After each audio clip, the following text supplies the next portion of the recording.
friends, and you are my friends, and welcome to your Sunday's Talking Town, brought to you in partnership with Match Bingo. Remember the word town, all in caps, and Stowmarket Osteopaths. A little bit more about them later.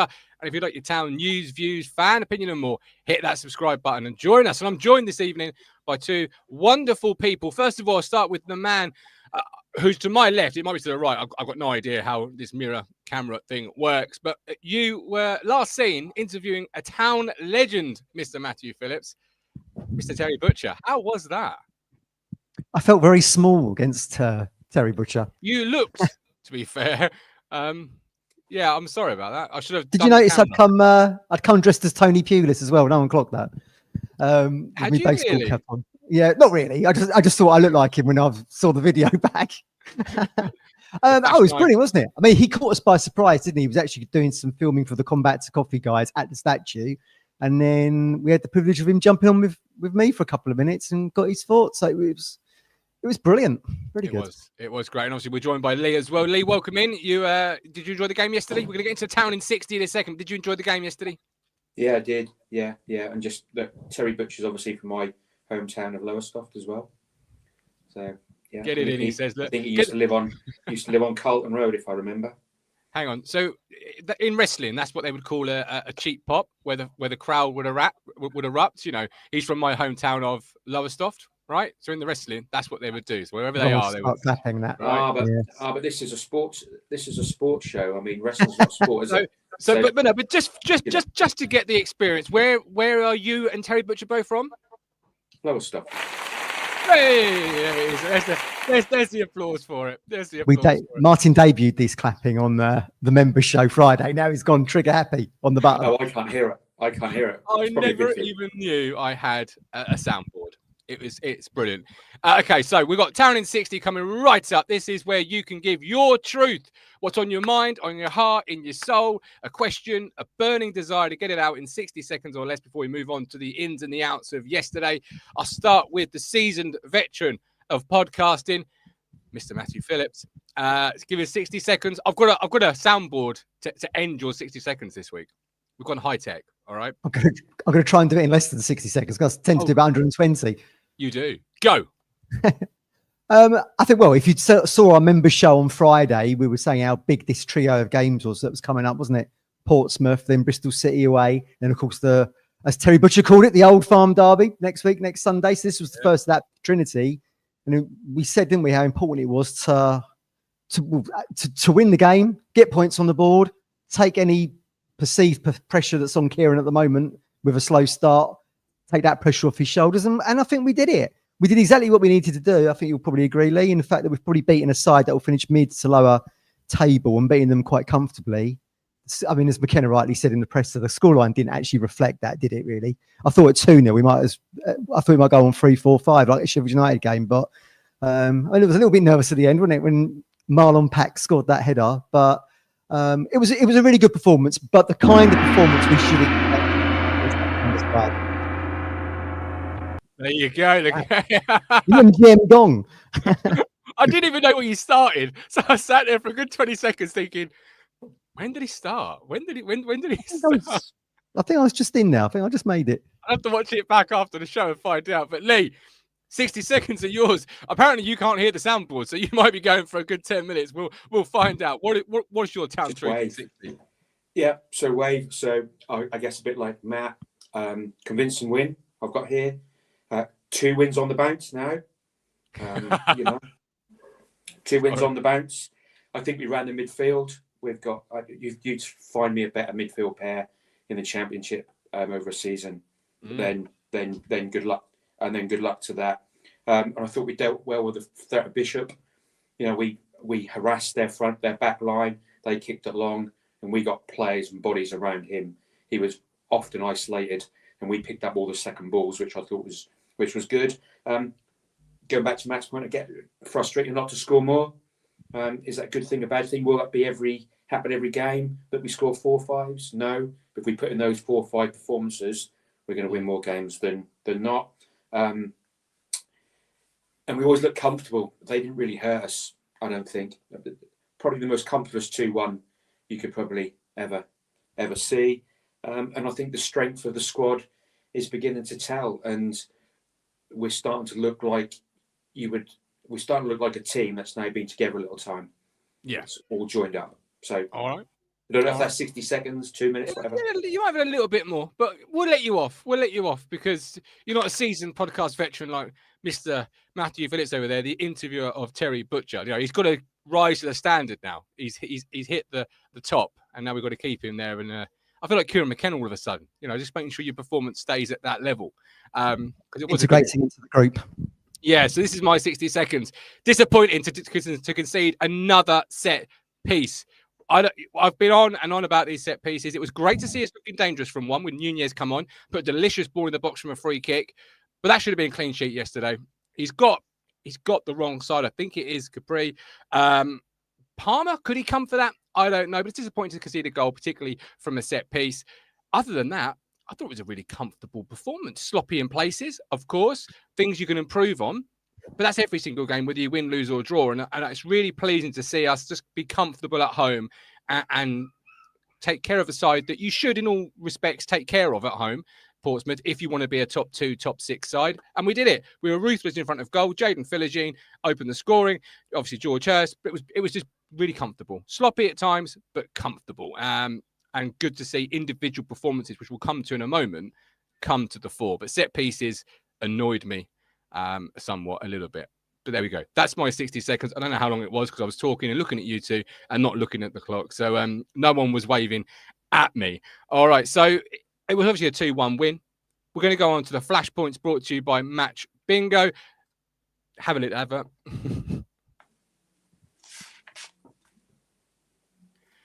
Remember the word town, all in caps for Match Bingo, because we've partnered with them to give you a deposit bonus. It's bonus. Deposit bonus is bonus cash. It can't be withdrawn, but the winnings can be a 10% bonus for using the word town, all in caps. But remember, terms and conditions apply. Match Bingo combining something of live sport with the thrill of bingo. Over 18s only. Terms and conditions apply. Please gamble responsibly. Visit BigGambleAware.org for more information. Right, the incidents, the flashpoints. We had Jaden Philogene. We had George Hurst, who had a really easy finish. I've seen him missed. He didn't. He tucked it away. We had the set piece. Jaden Philogene, I think, needs to be spoken about first of all, because is he hitting form at the exact right time, Matthew Phillips? Lee says back-to-back wins. If you take that and say, okay, fine, we'll ignore the Blackburn game. Jaden has scored 4 goals in 2 games at Portman Road. It's another sublime finish. Talk to me about Jaden. Yeah, I was sort of thinking before we came on air. I mean, name me a better championship player at the moment than Jaden Philogene. I mean, he's got now, take the Blackburn game out of the equation, he's now got 4 in 2 games, hasn't he? Mm-hmm. 3 on his weakest foot, another right foot finish. I mean, it was kind of like a sort of mirror image of the Sheffield United goals, wasn't it, really? I mean, it's not going to be long, Lee, until clubs are like just going to put 2-3 defenders around him on the corner of that left side of the box as we look at it before he calls that shot in. I mean, just fantastic. And it just makes you wonder, because I was critical of Philogene in the Premier League, and it makes me wonder, is he not good enough for the Premier League, but too good for the Championship, falling in this kind of grey zone?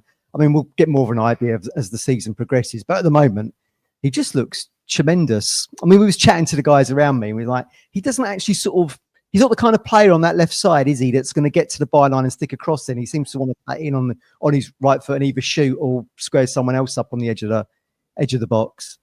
But I mean, long may this continue. I mean, how many goals would you perceive him getting? 15 plus? He's got 4 in 2. 4 in 2 is a great return. And you're probably right. Last year, obviously, he had that injury, so we didn't see him for a prolonged period of time in the Premier League. But this is a player that's ascending, isn't it? Not Lee. He's a young player, still growing, lots of development ahead of him. And we're now seeing just quite what the recruitment team saw. There was lots of, obviously, comments about Jaden once he arrived and the performances. They weren't quite there. Perhaps the league above was the reason why. But this is a player that's growing, developing. And when you get in one-on-one, Lee, there is not many better, I don't think, one-on-one, versus a fullback, because he can turn the fullback any which way. Yeah, well, I think I said at Food Pods back when he was coming under a lot of criticism, I guess, that at the moment why he's doing so well is because we're getting to the ball to him when he's got space. A lot of the time at the start of the season, because we were so slow and cumbersome at getting the ball forward, the other teams were getting set, and he's picking the ball up. And as soon as he's touching the ball, the defender was on him. But he's getting 5 yards now, and he's picking the ball up. and that makes the big difference. And yeah, just the space, and he's got the space. He's got Leif Davis running around in front of him. Now, is he going inside him? Is he going outside him? We can play more than, Davis is more than a one-trick pony now in terms of going down the outside. He's drifting inside now. Well, that causes the space more for Philogene. But the other point is, we're saying about having 3 people on him.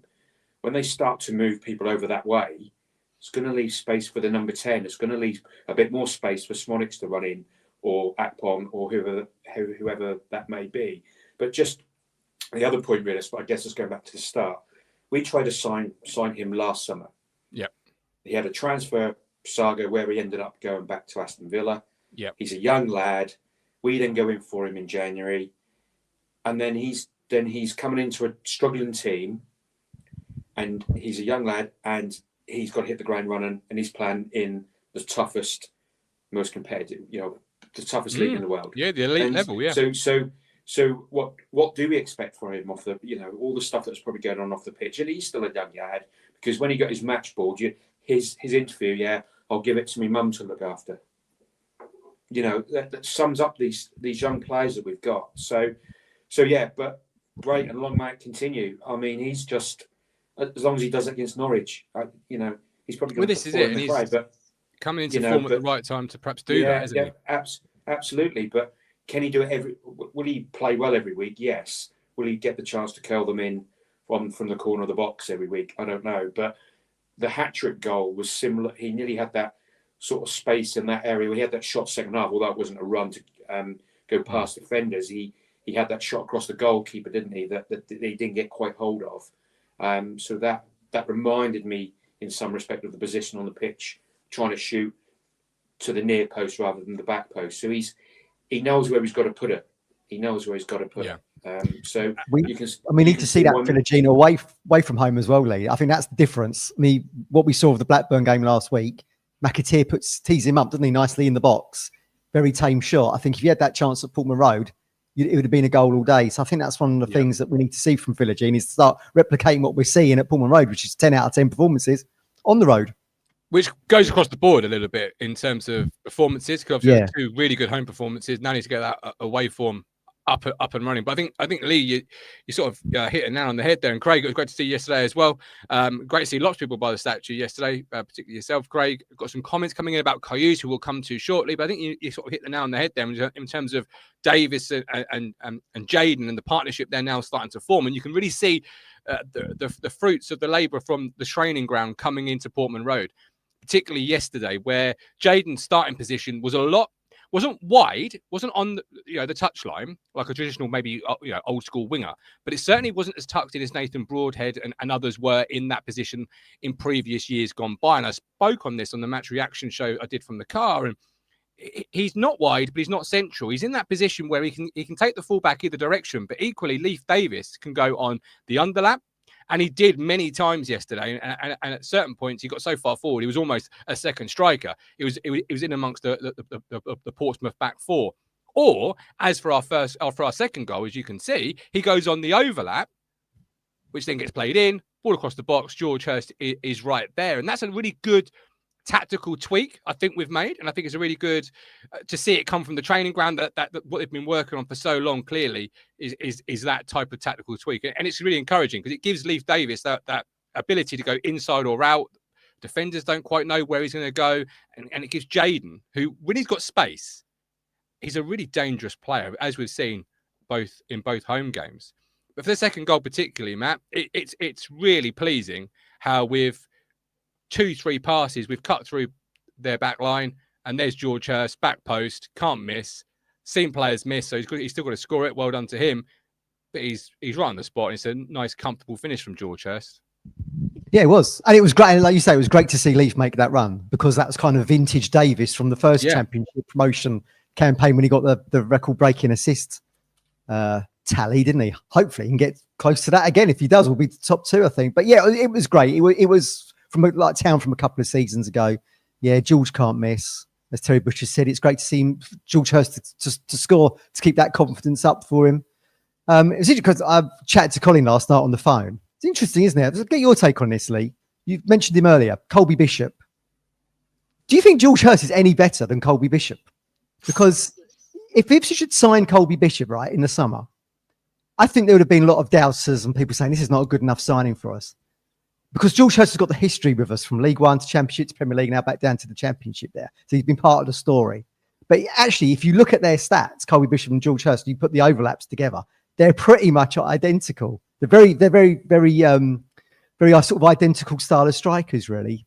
That was just an interesting conversation me and Colin was having. You know, had we signed Bishop in the summer, would there have been doubters there? But look, George is our player. We want to see him do well. He got a goal yesterday. Let's hope he can take that on at Ashton Gate on Tuesday. Lee, is he any better? Because Craig says no. I mean, what's better? I think you look at it in terms of what do you want from your striker. We want a striker that's going to run, that's a bit more of a hybrid. It seems to me that Hurst seems to be a better player to run in behind. He's got that. He doesn't do it that often, but he seems a little bit quicker than my memory of Bishop. And you know, if you look at the two games yesterday, Bishop's got his back to. He's trying to get the ball, but he's got his back to goal all the time. So he's no better than, and he's getting sort of crowded off the ball, which would be the same thing that would happen to Hurst. So again, it's like trying to compare two Formula One drivers when they're driving completely different cars. I think that's the problem. I guess the club didn't see Bishop with as high a ceiling as maybe Hurst, and sometimes it can be not that when a club looks at two players, it's not necessarily which one's better, it's which one's available at the right price at the right time and that sort of thing. So that governs a lot of it, because you'll have a list of players. But if you went on yesterday, he was almost non-existent, Bishop, wasn't he? Because the service he did get was poor, and when he did get it, we smothered it, and they couldn't take advantage of the space elsewhere. Very few touches, Lee. He had very few. I think I don't think he even had 20 touches on the ball. We were saying Hurst at Ewood Park last week, and he had 9 touches. Yeah. So I mean, right, it's double what George got last week in a 80-minute game, but we did keep him quiet. But I just thought that was an interesting thing, really, just to put out there. Had we signed Bishop, well, their stats are pretty much identical, you know. I think for this team to be successful, you need to see the type of player we were seeing in the second half from George Hurst. First half, I wasn't massively impressed. He got his goal, which was a great, not great finish, a good finish from a close range where he's harder. Yeah, comfortable. Thank you very much. Where it's harder to miss than it is to score. But second half, I was starting to see the George Hurst of a year ago, 2 years ago, the promotion campaigns of years gone by, where he's got defenders all over him and he's just bringing them along for the ride, holding the ball up and the ball sticking to him. And that's what this team's going to need to be successful. A centre forward, whether that's George Hurst, whoever it is, that has the ability to be strong enough to hold off 1, 2, 3 defenders, chase the channels and keep chasing the channels, but equally make that ball stick. And at times in the first half, I didn't quite feel it stuck enough. Second half, so really, I was really impressed second half with his performance and how he made that ball stick. And he's got some competition, because Azon came on and looked a good player, hit the post. So it's good to see. Score now. I thought that was him. I was up. Yeah, so it was good to see George Hurst in that particular. For me, I know the goal is what you want from a striker, but for me, it was more important to see George Hurst have that Velcro ability, as I used to call it, where the ball just sticks and he brings the whole team with him. And if he doesn't bring the team with him, he wins a free kick. And Craig says another striker in January seems the obvious next step. Yeah, Joe wants Azon in the 9. Players at other clubs always look good, says Adrian. Come here and play a different system could change that. Paul, we're starting to look a real threat every time we get forward. Only real issue I have is our passing out from the back is a little sloppy here and there. It's a nervy game, that passing out from the back at times. I can sense the crowd tense at various moments when we do it. But you've got to be prepared to watch it as a Town fan, haven't you? Because Kieran McKenna is not going to go away from that principle. No, Palmer's the weak link in the back line, isn't he? In terms of passing it out, we had Adlaki 2 years ago, and he was probably better than the 2 centre halves at passing the ball. Probably better on the ball than the 2 centre halves, which helps. Palmer, he's that link when I get a little nervous. The rest I don't feel too bad about. But can I just say on the George Hurst goal, because it was a tap in. It was. If you watch the angle of the cross where from behind Leif Davis, you see the pass is obviously brilliant, but the defender stops and Hurst keeps running. How many times do you see a striker or a winger stop and not get the wrong side of the defender? His run was timed to perfection that made that goal easy. If you watch it from that angle, it was what made the goal. You know, that for him, his contribution. But going back to the point, the back, they seem to sit off us a little bit. And again, when you're playing in the Championship, we'd pass the ball around as good as we were at the same level as the Premier League. But in the Premier League, you've got faster people running at you who are fitter and will run for longer and will get to the ball quicker. So it's the same bit. But I think Portsmouth sat off us a little bit and allowed us to pass it around the back, to be honest. If you look at the start of the season, teams were not allowing us to get out. Derby didn't let us get out, I don't think. No. From memory. So there's still a lot of work to do there, but we always seem to find the spare player. They couldn't get near us, could they? No. Period. No. And I really think that goes down to our midfield, which we're going to move on to now. But before we do, ITFC Beard says there's rumours Trafford could be going out on loan in January. Does Town throw everything to get him in? Matt, if that is a true rumour and Trafford is going to be out on loan come January, is that a player that you, as Beard asks, you throw everything at to get him? No, because I'm going to keep with Palmer. And I think Trafford's got aspirations, or certainly did at the start of the season. It's changed slightly now. Donnaruma's gone in at Manchester City, but had aspirations to be going to the World Cup in the summer. So I think he will go to a Premier League club in order to try and cement that aspiration of being in one of Tuchel's three keepers. I think that's why he went to City in the first place. God, I think it was pretty nailed on from what I was told that he'd be in that mix. And then suddenly now he's sitting on the bench. So I think he'll go to a Premier League club that will need a keeper and hopefully play himself into the World Cup is what I think will probably happen. All right. I guess they'd have a little bit on that in terms of guaranteed games, because I think that happens quite a bit now, doesn't it, in terms of loans? How many games starts are going to guarantee? Yeah. So if he's going to come here, he would have to be an absolute, seen as an upgrade and would come in, same as Palmer did when he came on loan. He came straight in. He was brought in. We brought him in because he was to be the number one. So I think we'd probably be okay on the keeper front, and I think we'd probably look to spend the money we do have left. Probably, maybe, as you say, or said earlier, on a striker. Yeah, I think whether it's Trafford, which I don't think it will happen for various reasons. I think any move you make at the goalkeeper position will come in the summer of next season, where whichever division you're in. Because I think Palmer is a good goalkeeper, but his feet, he's getting better. The times yesterday with his feet, he really got us out of trouble. So unless he continues that development and gets better throughout the course of the season, I do think a goalkeeper's position we will look at again next summer. Onto the spotlight, where we look at various players from yesterday's win. One player, Matt, was somebody I wasn't massively happy that he was starting. I thought this was a game for Nunez. I thought Portsmouth would come and sit in, make it really difficult, ask us to break him down. So when I saw Karius was starting, I was like, I thought this is more of a game for Nunez, but he did. Yeah. And frankly, he went on to play probably one of the best games I've seen him play in a Town shirt. Yeah, but taking the words out of my mouth, exactly that. I was saying this after 10 minutes to David, who sits to my left in the stadium. If you saw the member show, we've seen any other shows really when we're talking about Cahuste, I'm more generally on the fence with him because I don't think he offers enough attacking threat, which is why I really like the signing of Nunez. But Cahuste yesterday showed us something we've never kind of seen before in a blue shirt. Just look at some of the stats. So he played 74 minutes. His accurate passes was 93%. That's well above the average he had in the Premier League.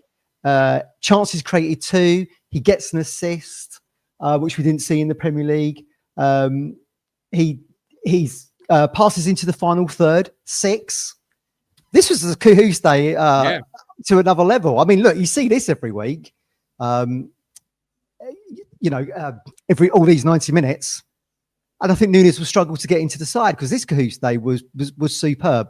He didn't look like that at all in the Premier League. He hadn't looked like that at all in the Championship up until this game. So whether or not, again, as Lee rightly said earlier, the team's starting to come together a little bit, it's kind of cementing itself together.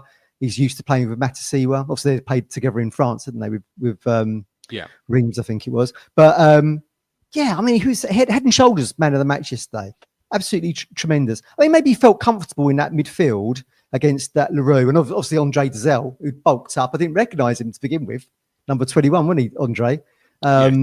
Very different build to what he had when he was at Portman Road. But I mean, Cahuste looked like an international. Well, he is an international, but he actually looked like an international midfielder against that Pompey midfield yesterday. So really good.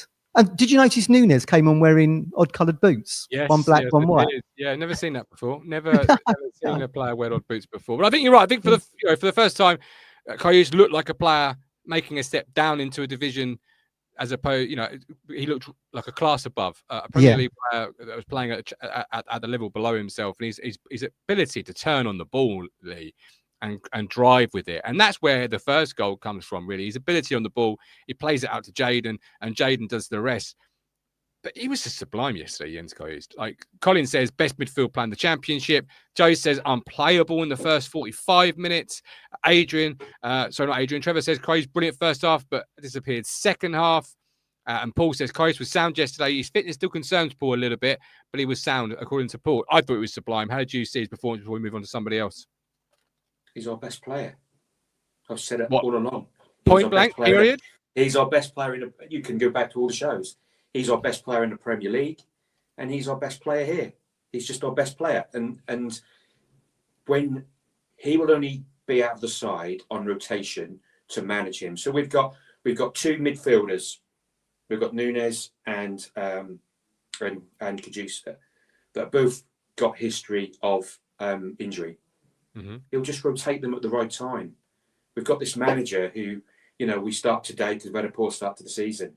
He will manage those two, and Nunes will know that he'll come in at some point. He might come in this week. He might come in Tuesday night, or he might come in, against Norwich. Who knows? But I still think that Cajuste is the number one starter. If as the team is set up, if McKenna had to pick his 11 to drag him out, save his job, Cajuste is the first name on the team sheet because he's just our best player. So he has to play. Simple as that. Yeah. And yesterday he was sublime, and you can see he's levels above. And the first goal if you watch the footwork, there's a little flick with a ball. I mean, he did that flick a couple of weeks ago, didn't he? Against Derby or whatever it was. I think he's really enjoying it, and he's going to have better stats, Matt, because he's playing in the Championship. Yeah, but he's played in the Champions League, hasn't he? Has he played it, or he's played Serie A? Maybe with European football. And he's an international footballer. Yeah. I thought it was his best performance yesterday, and I think you're right. The rotation is when you'll see him out of the side, and that's where I thought yesterday he wouldn't be selected as Nunes would be, because I thought yesterday might be more of a game for a player like Nunes, who has that ability on the ball to spot a pass, to thread the needle, to really get you where you need to get to against a team that's going to sit in and perhaps take 10 minutes for throws and have cramp and all the dark arts that you see from teams. But they didn't actually, and to their credit, they didn't actually do that, Portsmouth. I was quite surprised with how little that was a part of their game plan. So full credit to them for trying to make a game of it. And perhaps Cajuste was just solid, wasn't he? Right from everything, attacking threat, which I thought hasn't been great previously, but was yesterday. Defensively, I mean, against Blackburn last week, he'd lost the most duels on the pitch, 7. All right, can maybe take the weather as a factor there. But in yesterday, he won 4 out of 5. So I loved everything about his performance yesterday. And now, and as you rightly said, there's a bit of an equation to solve here, isn't there, for Kieran? Does he play him because of, as the guys are saying in the comments there, he's got a bit of a patchy injury record. Do you sit him down Tuesday and play Nunes, and then you start Cajuste on Sunday against Norwich, and then bring Nunes on with 5-0 up? I think you'll see changes for Tuesday, and what they are, we'll get into on the match preview. But I think you won't. I mean, when you've got the two players like you have got, and you've got a game at the end of the week, which is a big game, maybe you see Cajuste because you've got eyes on starting the Nunez Sunday against Norwich, which for its obvious own storyline reasons. But in terms of other players that perhaps are going to give Kieran McKenna a headache, Kipri came in yesterday, and as a centre half, albeit a Sunday morning centre half, I really thoroughly enjoyed his performance. It was a bit of an old-fashioned centre half performance. He headed it, he kicked it, he played it when he needed to play with it. He didn't play with it when he didn't need to play it. He got as high up the field. He won his duels. The centre forward didn't get a single chance on him. I thought it was a really comfortable, solid performance. A bit of a Cameron Burgess sort of performance, really, of what we've become accustomed to with Cam. And could there now be a question mark there, Lee? Or is it a case of Jacob Greaves is your one, and he came in and he did his job as a player who's there to cover. He covered for the game he had to cover for, did a good job, and now he makes his way back to the bench. Is there a question mark or a story started to brew there, or how did you see it, Lee? Well, I mean, he had a comfortable game and he did well. Everything that he did well. He did it in a game that we dominated. So would Greaves looked any worse? It's really hard to tell. I think, trying to compare when Burgess was out the side last year and he came in around Christmas time. It was a game at home. I can't remember what it was. He headed and batted everything off the line. He was absolutely tremendous. But then he got replaced by Greaves when Greaves was fit again. I think it was the Bournemouth game, Lee. I think it was Bournemouth that game. Yeah, he was tremendous in that, Burgess. He was absolute man of the match, absolute rock solid. And we could have, you could do with that again in the Championship, but we move on because he's wanted to move on. But I think Kipri, I look at their goal, and I think if what's name's playing, Greaves is there, I don't think he gets such a free header. I think Greaves has headed more, not as much as Burgess does, because Burgess headed everything. But I think if Greaves was playing in that position, he gets a lot closer to the guy that scores and maybe puts him off. Because Kipri, you can see him wrong-footed, and he's really disappointed with himself. So when you're winning, we can look at it. We see him get sent off last week. I still see Greaves as the. It's that zone defending from a set piece again. I mean, Portsmouth yesterday, from memory, went more man for man at a set piece than I've seen a team go man for man in a long time, and I was all for it. I love it when a team goes man for man because you give the player the responsibility, and then afterwards you know exactly why, where, and how that coverage, that defensive frailty came about, because they've all got an individual they're responsible for. It's this zone that is such a modern thing in football these days. We're becoming more and more anyway, where you've got 4 or 5 players across a line. You've all got a zone. Then you've got 2 or 3 players that I wouldn't traditionally call players you would ask to go man for man, and man mark from a set piece, going man for man. And it's just, it baffles me. And I think I saw, this wouldn't surprise either of you, I think I saw a podcast recently. I think it was Tony Pulis and Mick McCarthy talking about this. And I don't think they were in favour, which probably won't surprise you. And did, good company, clearly, but it's just set pieces annoy me. But another person growing, Sindra Valiegli, Matt, and I know Lee wants to talk about Sindra as well, but we'll start with you. Grew into the game, diagonal passing. Talk us through the Championship record fee home debut. Yeah, I mean, I thought he did pretty well, but did he do any better than what you've seen from Casey McAteer? We actually thought he did quite well when he came on. But again, as I keep saying, the context around... I would say yes. Look, I think the context around Eagly is different because he comes with this price tag and there's just a bit more hype around him. But, I mean, look, a lot of them play in the first half. He was frozen out in the game, wasn't he? Because it was all down the left-hand side, really.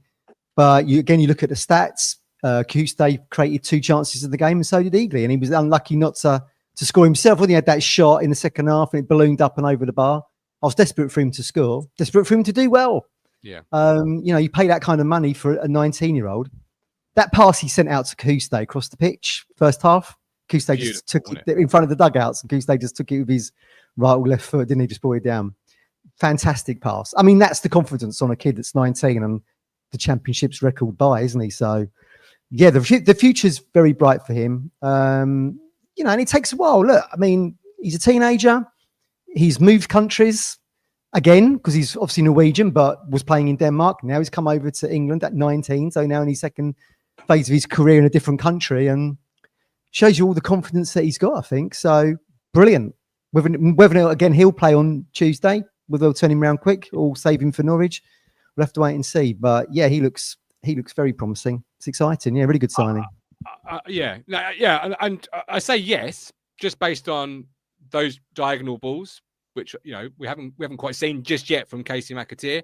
They are really good balls that are going to spring a lot of counter attacks and shift the focus of attack from right to left very quickly, particularly with the pinpoint accuracy he had. And second half, like Chaplin used to do. exactly, yeah. And you mentioned he was frozen out first half. I actually said to myself, you better get used to this, Egley, because a lot of our stuff goes down the left. So you're going to see a less of the ball, particularly in the first half of games. But second half, Lee, he was then running at fullbacks because he was right in front of me. So I got an up close and personal watch, and he was running at fullbacks, and the fullback didn't know whether he was going to go left, go right. He come inside. Just that intent to have two players on either flank, Jaden and Sindra, that can go either direction, and fullbacks just don't like going 1v1 against. I was really happy with him. How did you see his performance? Well, a couple of points just a couple of points on it, really. One is physically against the left back, he didn't look out of place for a 19-year-old who's coming into the Champions. The level of football he was playing at before, this is a step up, and it's the Championship. I think is a step up from what he was playing. FC, definitely. Yeah. And he looks really comfortable on the ball. The difference between him and McAteer is, as you just mentioned, Martin, he can come inside. McKenna likes his wingers, I think, to come inside. Agreed. And like Philogene goals, he wants that threat, and he wants the full back to be the overlap and the crossing, the sort of crossing threat. Yeah. So I think from that, that's the difference between him and McAteer. McAteer's a bit more like a Burns, I guess, where he's trying to get down the outside himself rather than cut in. Burns isn't. Burns has got to do a outside of the right boot to score a fantastic goal. But the other point I wanted to make was 2 years ago at this stage of the season, we had a young lad called Amari Hutchinson that started playing for us. And I think everybody, when he first looked at him, he was falling around on the floor, and he took a little while to adapt. I think Egley's had a more promising start than Hutchinson. And you think about where Hutchinson got to by the end of the season and how fantastic he was for us. I just wonder if this boy's going to be better. I think he will. I think he will be. He is a little bit further along in the development timeline than Amari was when Amari arrived. And when this was Amari's first senior loan, and he hadn't come with a lot of games. Now, whether where he'd been playing before was the Premier League level or not, he still had, I think, over 50 games for FC Neusland, Sindra Vardy. So he's come with a lot more senior football experience. So he should be a little bit. But I think you're absolutely right. To see where Amari started and where he ended, is you can almost plot, hopefully, that's exactly how it's going to go for Sindra Vardy here. And it's a really promising home debut from him. Lots of people in the chat are saying it was a solid debut, Rax Max being one of them. Paul Leslie says, I think Vardy seems to have better awareness. Crossfield passing was good for a first start. He didn't look out of place at all. Ashley Bell, Egley's crossfield balls were unreal. Multiple balls to Kayus and JP that were pinpoint, and that was really nice to see that passing range from him. Okay, so I've just realised we could have the West Brom back four more or less, couldn't we? Darnell Furlong, Dara O'Shea, Kipri, Davis, and obviously if Townsend was fit, you literally could have just renamed that back five West Brom. Palmer in goal, yeah, absolutely. Exactly, yeah. They just hit me as I was writing it down. I was thinking, oh, crap, yeah, they're all West Brom, ex-West Brom players who, of course, how did they do yesterday, Matt? They draw in the end. They drew Friday night at Leicester, 1-1. Friday night with Leicester, of course it was. Yeah. All right, got a few more comments coming in. Do keep your comments coming in. We've got voicemails coming up very shortly as well to see what you guys and girls at home have been saying. You can leave us a voicemail anytime you should so wish on any town opinion you want. Just use that links on the screen right now. There'll be a link in the description after the show. But first of all, I want to welcome Colin into the show. Colin, you've clicked the link. What are your thoughts this afternoon? Hello, Martin. Hello, Matt. Hello, Lee. Hi, Colin.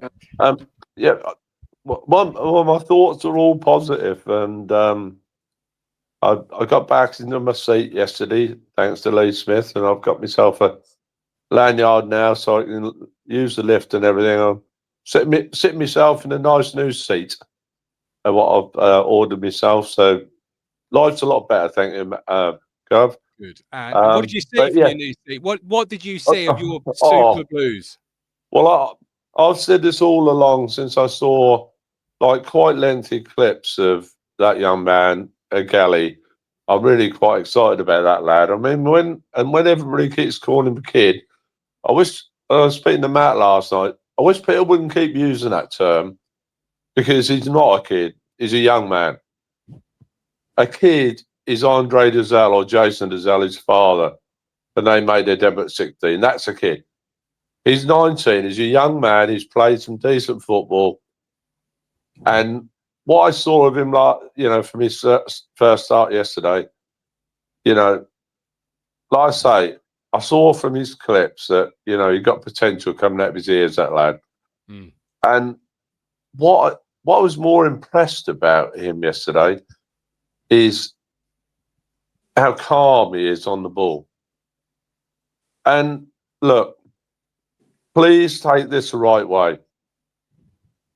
I'll tell you what, that pass he played out of Kiyus, I have not seen a left-footed pass on. No, I'm serious. I've not seen a left-footed pass at Portman Road as crisp and as firm and pinpoint crossfield with a left foot since Arnold Meeran. And I'm serious. I'll tell you what, that lad, his left foot, I'll tell you what, you would kill for. We used to always say, when I was at school and I used to play like for the county and everything, I used to always be envious of players who was left-footed. I remember the great Eddie Gray. I made Kevin Beattie. I always think there's something about somebody with a great left foot. And that guy has got that in abundance. And I just think with Kieran's coaching, keep his feet on the ground. I think, do I think he might be rested Tuesday? Maybe. I think he'll definitely play against Norwich. I would be amazed if he doesn't. But you know, I'm so impressed with him, and I can see, like Lee quite rightly said, I can see him cutting in, and Liar's sitting on the clips. I can see curlers into the top left-hand corner. I can see him because he can do that. He's got the confidence to do that, and I think the world is his oyster. I think that lad has got an unbelievable career. Another player I was really, really pleased with yesterday was Ivan. I thought when he came on, that was a cameo for what, quarter of an hour. I thought he was very, very impressive to me yesterday. Very Canajo-esque. Not just saying it because of that. He looks like him. He kind of plays like him. He kind of closes down like Pablo used to. But again, I've got a funny feeling he might start Tuesday. I've got nothing against George Hurst at all. You know, he started decently. I mean, 3 goals I think he's got this season. He's not done too bad. But I don't know. It's just something. I don't know what it is. I can't put my finger on it really, Gav. I think it's something. Not, you know, he needs to kind of add to his game, but he tries his hardest. I'm damn sure he does. And the goal he scored, was a great build-up and a great goal. But some great performances yesterday. Debuts, Keeper, I thought done like you said, Gov. I thought he did everything he had to do. Bit in a little way, a bit Alan Hunter-esque, really. He just did everything the defender had to do. But yeah, I mean, yeah, I just thought, and again, like me and Matt were saying last night, we never. Look, I'm not trying to sound, harsh towards Portsmouth, but I don't think we really got out of third gear, Gov, do you? No, I completely agree. No, I do agree. No. It was comfortable for us, wasn't it? Very comfortable yesterday, and we didn't have to, go too far to get the result. We were ruthless in front of goal, and we just kept them at bay, really. If it was a boxing match, Matt, it would be you had a good jab. You kept the range. You kept their key players well out of out of sight. A comfortable 12 rounder, we'd call it. Yeah, but they're the, as we said on the phone, Colin, they're the kind of wins you've got to keep chalking up, haven't you, at home all the time against the teams that are going to finish lower to mid-table. Yeah, you're 100% right, Matt, and Lee and Gav. I think, the obvious. I mean, what we obviously need to start doing, which obviously we done really, really well 2 years ago, is we need to start dusting ourselves down away from home, because, I know we've only played a couple of ways. You've got to exclude Blackburn now, but I mean, we haven't. I mean, decent point at Birmingham, yes. Performance-wise, not really good, so I was told. Preston, not brilliant. So we need to, go down to Bristol on Tuesday and, put in a decent performance and obviously get the 3 points if we can. And like I said to you, Matt, last night, and I absolutely meant it. I think Tuesday night, Gov and Lee, I think is a real massive even this early in the season, Gov. I think it's a real massive game in our season. Because if we are to go down, if we are to go down there and win on Tuesday night and then beat that lot, then up the A140 on Sunday, that table is going to look a whole lot different than it did a week ago. And like I say, so that's what I mean by the Bristol game. To get that 3 points on Tuesday night, I think will be massive in our season, because if we can go then into that game on Sunday and beat Norwich, I really do believe that's the momentum we need to really push on in this league. And I foresee quite a decent run after that if we can, because everybody's getting a little bit more added confidence, aren't they? And so all right. And I think we'll be fine. I just think it's like a well-oiled machine. I think it's starting to come. We can see that starting to come. It might take another 2 or 3 games, but I think you'll find by say like the end of October, I think we'll be pairing. Excellent, Colin. Make sure you come back on Wednesday show. We look forward to the derby. So look after yourself. All right. Will do. Take care. Bye bye. Yes. We have obviously we have a show tomorrow night, a match preview, looking ahead to Bristol City. We have the match reaction Tuesday night after Bristol City. We've got Talking Town's flagship podcast on Wednesday as we sort of look at Bristol City's result, but then also turn our attention to a derby game. And then, of course, we make our way into the derby and a weekend that's going to be. And interesting to hear from Colin. I've now also got some voicemails from wonderful people. It's our From the Stands segment. So basically, it's opinions, questions, comments, whatever it is, whatever you want to say. It's your voicemail service. It's for those perhaps you can't make the show, like Colin just did, or for those that are perhaps a bit nervous and think, I'm not quite ready to come on the show. Well, you can now have your say, or whether you just want to vent at 2 a.m. Perhaps next Sunday, you'll be so buzzing for the derby, you'll be leaving voicemail after voicemail. I don't know what it is. But I've got some voicemails. Hopefully you can hear them, Lee. If you can't, just sit there and just imagine what people at home are saying. And Matt will take the reaction. But the first one's here. Dominant performance. Matt Seawer, man of the match. Matt Seawer, man of the match for the first voicemail. I think you've already said Coast is your man of the match, but Lee, Matt Seawer had a fantastic game again. And I said yesterday on my match reaction show, I could sit until the car park runs out and wax lyrical about that man. He is a magnificent player. Yeah, you go back to the pods. First time I saw him, I said he's better than Morsey. He's an upgrade. I said it right at the start. You can just tell. You can just see he is. You can just see he is, and he's playing at how we've got him in the Championship. Beyond me, absolutely beyond me. I've not seen one player in all the games that I've seen this season that I would want in my team. Not one. No, we've just got better players, and we've just got. I mean, Southampton possibly the odd one, but I've not seen any player. Well, there we go. All right. We'll have 6 or 7 man of the matches most weeks. That could easily be man of the match, I think. Loved him from day one. Me and you, Lee, there we were championing it, and look, it's all coming to fruition. I love him, absolutely love him. Right, voice number 2. Here we go. How good was Keeper yesterday?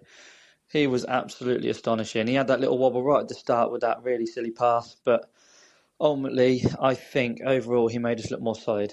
I know that Greaves is always looking forward and always trying to place that pass, but solidity for me is a lot better than what Greaves gives going forward. And does Greaves really get a place back in the team? I know it's a busy week ahead, so he probably will play here or there, but I see Keeper maybe staying in the team moving forward. Okay. Well, I think we all agree with what he said about Kipre's performance. I think we've all spoken about that already. But the question there obviously was, does he keep his performance? And I want a quick opinion poll from the chat. Let me know. Does he keep his place in the team, or does Greaves come back in? You two there, Lee, Matt. Matt, first of all, does he keep his place in the team, or does Greaves come straight back in? Yeah, another difficult conundrum for Kieran to have to solve. Because I've said on here before, Greaves hasn't looked that good in the start of the season, I don't think. Gives away the penalty, obviously, at Preston, sent off against Blackburn. Looks a little bit, I've said him and O'Shea look a little bit like strangers to me. And obviously, as you rightly said earlier, O'Shea and Kipre have obviously played a lot when they was at West Bromwich Albion. I will say, because Kipre got the man of the match in the stadium, didn't he? He was at fault for the Marlon Pack header. I think he probably thought Ivan was going to head it at the near post, and he doesn't even get up, does he, even? That was the one criticism I had of him yesterday. Really enjoyed his cameo. So they kind of looked at each other, didn't they? They would have to tighten up there, because if the game had been 1-0, we've just dropped 2 points now. Agreed. So as well as he did play, and I thought he did play very well, Kipre, got to stay switched on for 90, 93, 94, 95 minutes, whatever it is, because, as you rightly said, Ipswich can just throw one in from a set piece, and we did yesterday. Luckily, we set that buffer zone there. But what Kieran will do, I don't know. Whether or not Kipre will stay Tuesday or Greaves will come back. I've got a feeling probably Greaves will come back, because they put all their, as I said last week, they put all their chips on him. They've let Burgess go for Greaves, and they've said all last season, didn't they? He has the higher ceiling. So I think they'll just continue to replay that faith in him. But it was good to see Kipre come in. It was good to see him have a good performance. All right. Yeah, Ben here, just got home from the game. Really, really good. Pulled back a little bit in the second half. I think Keys was really good in the first half. But like pretty much every game he's ever played for us, he is not a 90-minute player. So thankfully we have Nunes, who quality of his balls in the box are incredible. I think a special shout out to Leaf today. He ran himself ragged. I think a special mention to central defender came in for Greaves. A lot of people on the radio saying, how does Greaves get back in the squad? In the team, he'll get back in because Kieran fancies him. But I prefer Kipre. I see Kipre, and I prefer Kipre. I think he was absolutely fantastic today, but wasn't really tested. I want to see him when they're against a better team, just to see if he's as good as I think he is. Good 3 points. Disappointed to concede. A good start to one hell of a week. So we keep going. Absolutely. Agrees with most of what you said there, then, Matt. Really, in terms of McKenna, will Greaves particularly more than Kipre. Number 4. Kes Grey Blue here. Kes Grey Blue. Hey. Quick question. Why do you think it is we have the inability to play for a full 90 instead of looking good in bit parts of games? Lee, that's over to you. Why do Town have the inability to play for a full 90 instead of looking good for bit parts? If you can show me many football games ever played in the history of football where a team will dominate for 90 minutes, then please show them. That's all I would say on that. I don't. You have to give respect to the opposition. At some point, they're going to get their foot on the ball. We finished second bottom in the Premier League, and we were in a lot of games, and we had time on the ball, but the team was just better than us. And we, when the opposition have got the ball, how well are we performing off the ball? It's the key. Is the key. So we can't have the ball all the time. When we do have it, we've got to do what we can with it, and make chances. I thought we did that pretty well. But the times we didn't have it was a period first half where Portsmouth had the ball, but they never really hurt us. And I think that's the organisation off the ball, where we're still playing high intensity at a good level. We're pushing on the full backs to get them to kick up long. So it depends what you mean by it. If we're not going to have the ball for 90 minutes, and it's what we do offer is going to, is as important as what we do when we've got it. I agree. I think very rarely at any level do you get a complete 90 minutes of dominance. It's very rare. You can perhaps say previous week's 5-0 win, that's a 90 minutes of dominance. I'm sure though, if you look back at, there were probably spells or periods. It's just football. It ebbs and it flows, and it's how you regroup when the opposition have their moment to have the ball and pile the pressure and create a storm. It's how you weather it, and it's how you come through it that sets champions and contenders and not contenders. I get the frustration though. I get the frustration absolutely, because it's game management. Sorry, man. It's game management, isn't it? You're winning 2-0, and do you want to be busting the gut all the time to get forward?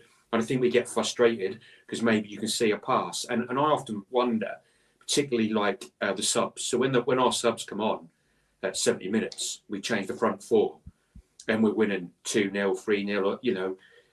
If I'm one of those players coming on, I still want that same intensity because I'm playing for my place in the team next week. So I can see the frustration. I can see I understand the comment. I think we see it all the time. But you've got to manage the context of the game as well. Yeah. And the opposition are going to have a moment to play. But there you go. 4 voicemails. Thank you ever so much. There was one that came in late, but I couldn't get it turned around in time to get on the show. So perhaps I'll try and feature that on Wednesday's show or tomorrow's show. So it's a busy week, Matt. This is back to the championship. This is suddenly the welcome back moment. This is you're diving headfirst straight into deep waters here, and you're back-to-back shows. And I wake up this morning with one of my throats. I'm like, oh no, where's the vanilla milkshake? So we'll see how it goes this week, ladies and gentlemen. But we'll try our best to be with you. But we're done for the day. Don't forget Stowmarket Osteopaths, quality osteopaths and physiotherapy care since 1985. They're in Stowmarket. Give them a call on 01449 613 633 for osteopath and physiotherapy services if you want professional, experienced care. That's Stowmarket Osteopaths. But for today, we are done. Matthew, Lee, thank you ever so much for joining me. It's really been a great little show. Thank you, the viewer, for joining us as well. Don't forget to like and subscribe. But we're back live tomorrow at 8 p.m. for our match preview as we look ahead to Bristol City. And the busy week begins. The Norwich countdown is on, and you've reached the end. Thank you so much for watching. Hit here to subscribe. It's totally free. And hit here for more Talking Town videos. I'll see you on the next one.